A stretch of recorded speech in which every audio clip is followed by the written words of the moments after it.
Welcome to the Sleep Hours. Have you ever wondered why adulthood is so strange? Some days it feels exciting, some days it feels impossible, and most days it feels somewhere in between. Close Enough captures that perfectly, but in a way that's louder, weirder, and somehow more honest than real life ever could be. From dead-end jobs to chaotic parenting, messy relationships, and the quiet terror of getting older, the show turns ordinary adult problems into surreal adventures. What makes it so special isn't just the jokes or the explosions. It's the way it reminds us that life doesn't have to be perfect to be meaningful, and that chaos is often just another way of saying, you're not alone. Tonight, we're diving into exactly why Close Enough predicts adult life a little too well. There's something quietly unsettling about how normal work looks in Close Enough, because it doesn't rely on exaggerated villains or over-the-top misery to make its point. Josh's job isn't a nightmare in the traditional sense. No one is screaming at him every second. No dramatic breakdown happens on day one. Instead, it's the kind of job that slowly drains you through expectations that never quite make sense. Meetings feel important without producing anything meaningful. Goals are constantly shifting, and success always seems just vague enough that you're never sure if you've reached it. The show understands that adulthood rarely announces itself with a clear moment of failure. It creeps in quietly through routines, obligations, and the growing realization that your time belongs to systems you don't fully believe in. Josh isn't portrayed as unmotivated or incapable. He's portrayed as someone who keeps showing up because that's what adulthood demands, even when the reward for doing so feels distant and abstract. That recognition is what hooks you. The show isn't laughing at him, it's standing beside him, acknowledging how exhausting it is to care about something that doesn't love you back. What makes this portrayal hit so hard is how familiar the emotional texture feels. Close Enough captures the strange contradiction of modern work culture, where you're expected to be passionate but replaceable at the same time. You're told to treat your job like it matters deeply, yet you know, on some level, that it could all disappear tomorrow. That tension creates a constant background anxiety, a low hum of stress that never fully turns off. The show exaggerates this anxiety by letting work problems spiral into absurd chaos. But emotionally, it's painfully grounded. Josh's stress doesn't come from one catastrophic failure. It comes from the accumulation of small pressures that stack up day after day. The emails, the deadlines, the sense that you're always behind even when you're doing everything right. Close Enough understands that this kind of stress isn't dramatic, it's numbing. And that numbness is often scarier than outright misery because it makes you question whether this is all adulthood is supposed to be. The humor works because it's built on recognition. You're not laughing because it's unrealistic. You're laughing because it's uncomfortably close to your own experience. What the show never does, and what makes it feel honest, is pretend that there's a clean escape from the cycle. There's no magical career pivot that suddenly fixes Josh's life. No speech about following your dreams that ties everything up neatly. Instead, Close Enough sits with the reality that most people exist in an in-between space. They don't hate their jobs enough to walk away, but they don't love them enough to feel fulfilled. Work becomes less about ambition and more about endurance, about making it through the week, paying the bills, and hoping you still have enough energy left for the parts of life that actually matter. By turning this quiet exhaustion into something absurd and chaotic, the show gives it shape and voice. It reminds you that feeling drained by work doesn't mean you failed or chosen wrong. It means you're navigating the same confusing, contradictory version of adulthood as everyone else. And in that shared understanding, the show offers something rare. Not solutions, but comfort in knowing you're not alone.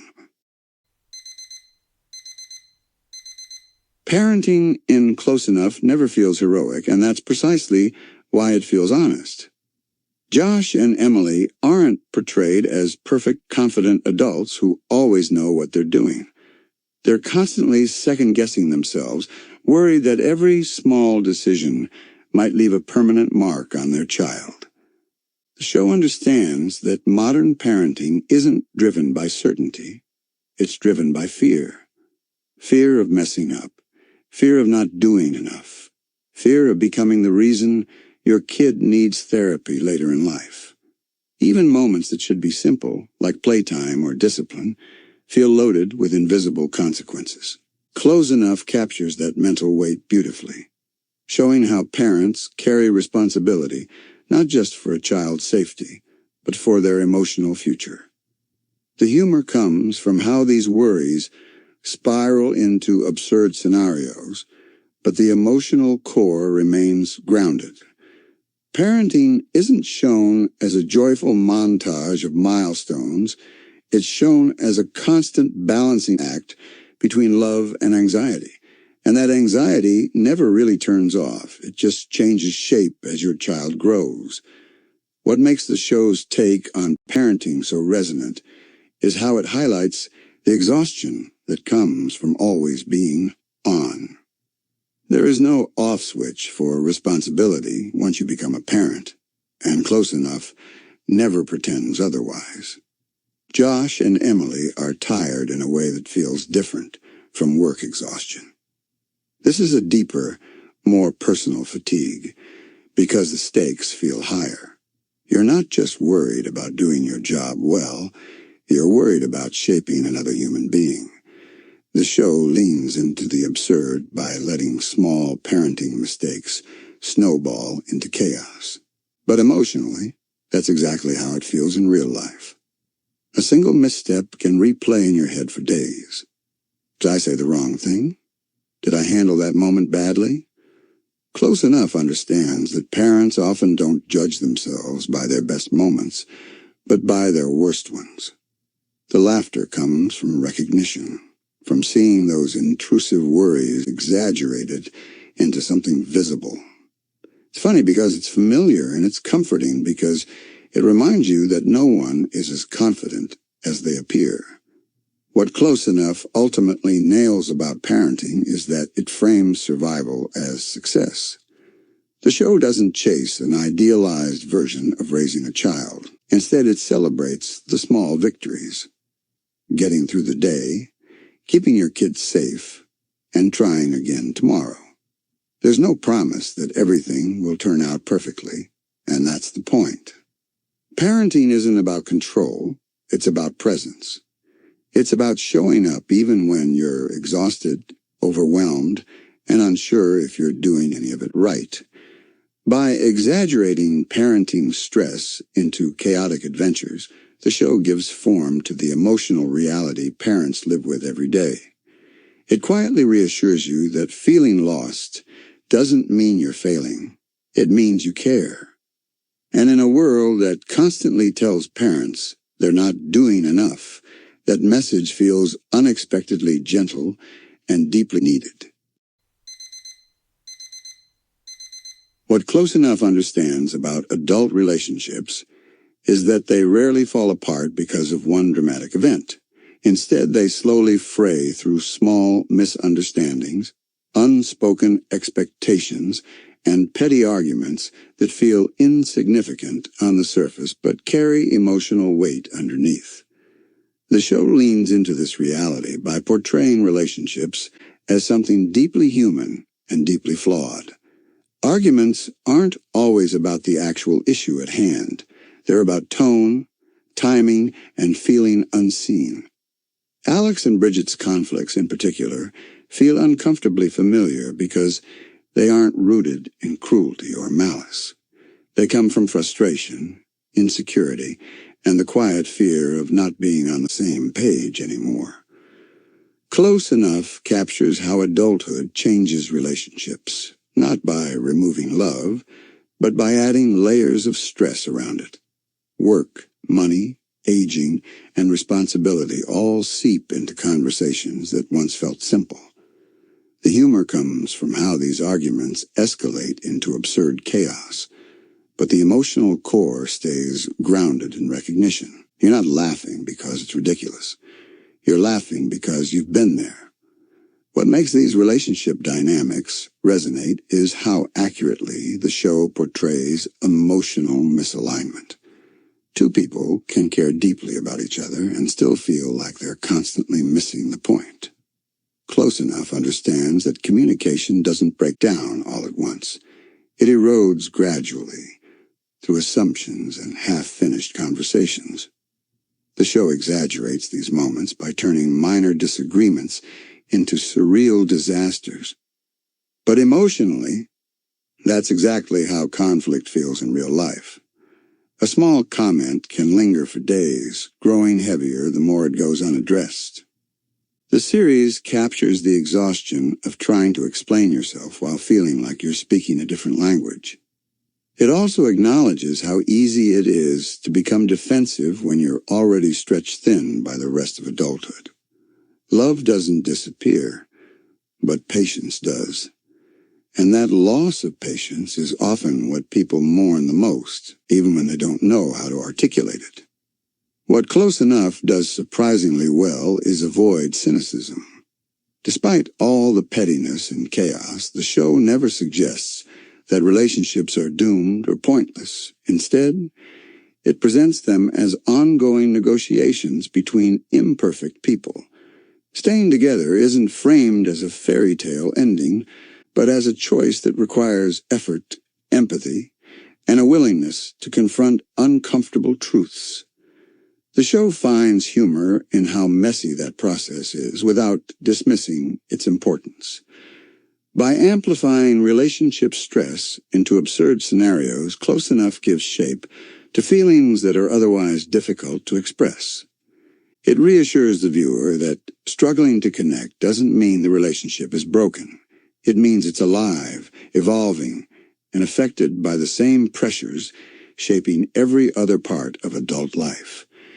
In that sense, the show doesn't mock love, it humanizes it, reminding us that real connection isn't clean or effortless. It's complicated, exhausting, and still worth trying for. One of the quiet truths Close Enough taps into is how strange aging feels when it doesn't match the story you were told growing up. Adulthood doesn't arrive with clarity or confidence. It arrives with a sense that time is moving faster than you expected. The show captures this through characters who feel caught between who they used to be and who they're supposed to become. Candace, in particular, embodies the refusal to let go of youth, not because she's immature, but because she's afraid of what letting go represents. Aging in Close Enough isn't about becoming old. It's about realizing that certain versions of yourself are no longer accessible. The hobbies, habits, and dreams that once felt effortless now require planning, recovery time, or are quietly replaced by responsibility. The humor comes from how dramatically the show exaggerates this loss, but the emotional reality is subtle and deeply relatable. Growing older doesn't feel like failure, it feels like mourning. You're grieving versions of yourself that didn't disappear because you chose to abandon them, but because life slowly crowded them out. What makes the show's portrayal of aging so effective is how it focuses on comparison. Close Enough understands that aging isn't just about your own timeline.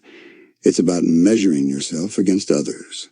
Friends seem to be moving faster, achieving milestones you thought you'd reach by now.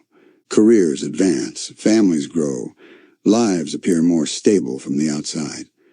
The show exaggerates these comparisons by turning them into absurd confrontations, but emotionally, it's accurate. That quiet panic of feeling behind isn't loud or dramatic. It settles in slowly, often during ordinary moments. Close enough captures the discomfort of realizing that you're no longer becoming something new, but trying to hold together what you already have.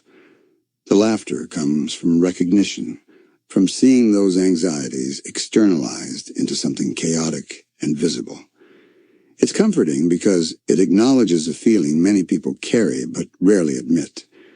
The fear that time is running out, and you're not sure what you are supposed to do with it. Despite all this, Close Enough doesn't frame aging as a tragedy. Instead, it treats it as an adjustment, one that's messy and emotionally uneven. The show finds humor in the resistance to change, but it also finds tenderness in acceptance. Aging isn't presented as losing everything. It's presented as learning which parts of yourself are worth protecting. The chaos becomes a metaphor for the internal struggle of letting go without disappearing entirely. By exaggerating the fear of aging, the show gives it language and shape, allowing the viewer to laugh at something that usually feels heavy and isolating. It reminds you that feeling uncertain about your place in the world isn't a sign you've failed at adulthood. It's a sign you're still engaged with it, still trying to understand who you are as the years keep moving forward. And in that effort, the show offers something rare: reassurance that growing older doesn't mean growing irrelevant. It just means learning how to carry yourself differently. What ultimately makes Close Enough resonate isn't just its humor or its surreal escalation, but the way it uses absurdity as emotional translation. Adult life is full of feelings that are hard to explain because they're constant, subtle, and often contradictory. Stress doesn't arrive all at once, it leaks into everything. Anxiety exists alongside love, responsibility exists alongside resentment, and exhaustion coexists with gratitude. Close Enough takes those invisible emotional states and turns them into visible chaos. The monsters, reality-breaking events, and exaggerated disasters aren't distractions from the story, and they are the story. They represent what adult stress feels like internally. When something small spirals into total destruction, it mirrors how a single bad day can make your entire life feel unstable. The show understands that exaggeration isn't about being unrealistic. It's about being honest in a different language. By embracing chaos, Close Enough gives form to emotions that usually stay trapped inside people's heads. What makes this approach so effective is how gently the show treats its characters. Despite all the madness, Close Enough never suggests that its characters deserve what happens to them. They're not punished for being flawed. They're simply human in a world that keeps demanding more than they can comfortably give. The absurdity doesn't mock their struggles, it validates them. It says, yes, this feels overwhelming because it is. The show doesn't offer easy fixes or life lessons wrapped in neat conclusions. Instead, it offers recognition. It acknowledges that adulthood often feels like you're improvising without a script, hoping you don't mess up too badly along the way. The humor works because it comes from empathy, not cynicism. You laugh because you feel seen, not because someone else is failing. That distinction is what separates Close Enough from shows that simply joke about adult misery. It doesn't exploit stress for laughs, it processes it through creativity. By the time Close Enough ends, what lingers isn't the chaos, but the comfort underneath it. The show never claims to have the answers to adulthood, and that's precisely why it works. It doesn't tell you how to fix your job, your relationships, or your fear of aging. It simply reminds you that struggling with those things doesn't mean you're broken. It means you're human. In a culture obsessed with productivity, happiness, and constant improvement, Close Enough offers something quieter and more meaningful: permission to be overwhelmed. It reframes adult life not as a test you're failing, but as a shared experience you're surviving alongside everyone else. And in that shared survival, the chaos becomes less frightening. It becomes something you can laugh at, reflect on, and maybe even find comfort in. That's why Close Enough doesn't just entertain. It connects. It stays with you because it understands you, even when you're still trying to understand yourself. Watching Close Enough is a little like looking into a funhouse mirror of your own life. The chaos is exaggerated. The moments are absurd. But underneath it all, the show is quietly telling you the same thing we often forget as adults. It's okay to be messy, overwhelmed, or uncertain. Life doesn't come with a manual, and nobody gets it completely right. But laughter, recognition, and connection, that's what keeps us going. So maybe the real magic of Close Enough isn't predicting adult life at all. Maybe it's just helping us survive it, with a little bit of humor, a lot of heart, and the comforting reminder that we're all figuring it out together, and someday we will. Now with that, I have to finish up some laundry. Good night, everyone.